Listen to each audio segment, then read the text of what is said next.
कर्नाटक में हुई शिकस्त के बाद अब बीजेपी ने अपनी तवज्जो तेलंगाना पर मरकूज कर दी है। जनूबी हिंद की इस नई रियासत में जाफरानी जमात को मुस्तहकम करने के हिस्से के तौर पर जारिया माह वज़ीर आज़म नरेंद्र मोदी, मरकजी वज़ीर दाखिला अमित शाह और बीजेपी के कौमी सदर जेपी नड्डा की रियासत के दौरे की तल्ला है।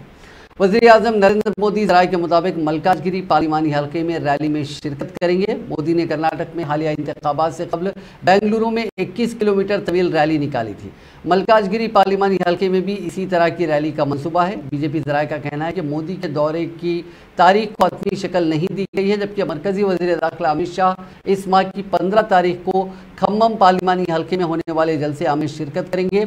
वहीं जाफरानी जमात के सदर जेपी नड्डा इस माह की 25 तारीख को नागर कर्नूल पार्लिमानी हल्के में होने वाले जलसे में शिरकत करेंगे।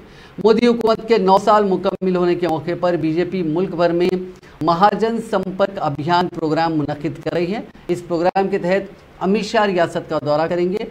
तेलंगाना प्रदेश कांग्रेस कमेटी के सरबराह रेवंत रेड्डी फिलहाल मलकाजगिरी लोकसभा हल्के के रुकन हैं। मलकाजगिरी को मुल्क का सबसे ज्यादा आबादी वाला पार्लिमानी हल्का कहा जाता है। बीजेपी ने जारिया साल के अवाखिर में होने वाले 5 रियासतों के इंतखाबात पर तवज्जो मरकूज की है। इसी के तहत बीजेपी क़यादत ने तेलंगाना पर खुसूसी तवज्जो मरकूज की है।